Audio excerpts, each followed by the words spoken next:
Hi, this is Karen Morris, and I want to help you sort out your questions about Jesus. The purpose of the History, Theology, Salvation video on graphicfaith.org.au is to categorise questions so they can be answered in a logical sequence. Classifying questions helps people answer the foundational questions first. What sort of questions do you have, and who will you show this video to? Welcome to Graphic Faith. This is Karen Morris. On first glance, trying to understand Christianity can seem really complicated. But there's a way of understanding Christian faith that clears away some of the complexity. Christianity can be understood on 3 levels. The first is that Jesus lived, died, and was resurrected. And that's an historical statement. You ask history-type questions. When did it happen? Where did it happen? Who were the witnesses? Who wrote it down? What was the geography like? Who was the governor at the time? Who else had power? They're all factual, historical questions. The second level is that Jesus lived, died, and was resurrected for sin. And that's a theological statement. The God meaning or the theological meaning of the life, death, and resurrection was in exchange for sin. The interesting thing is that most people's death doesn't mean anything. It's just a passing. But occasionally someone's death will mean something. Martin Luther King's death meant almost as much as his life. He was assassinated in 1968 and American history was changed. He died, and 40 years later, Barack Obama was voted in as President of the United States. And there's a direct line between those two events. Martin Luther King's death meant something.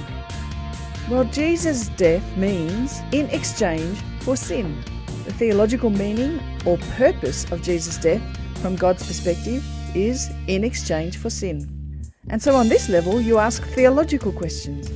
What does in exchange for sin mean? Why does it mean that? What are the implications? The third level is that Jesus lived, died, and was resurrected for my sin.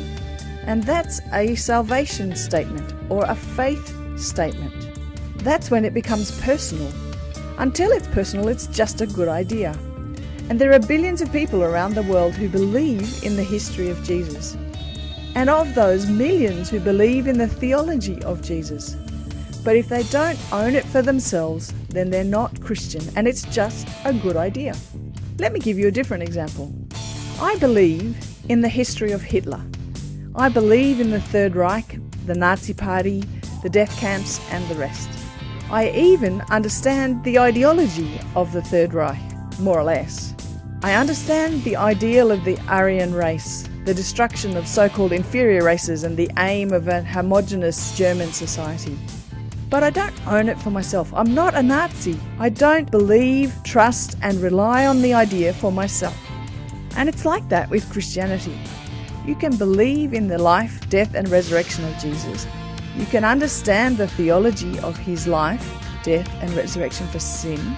But until you believe and accept that his life, death, and resurrection was for your sin, then you're not a Christian, and it's just a good idea.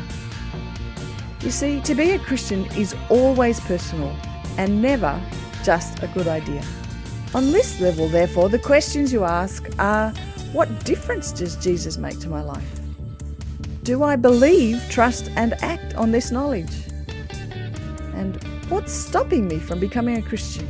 So, the way to clear away the complexity is to figure out what level your questions are on. Are they historical questions?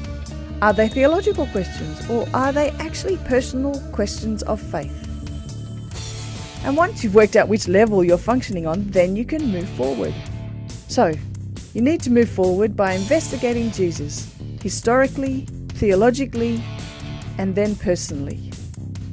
To find out more, check out the other videos on graphicfaith.org.au.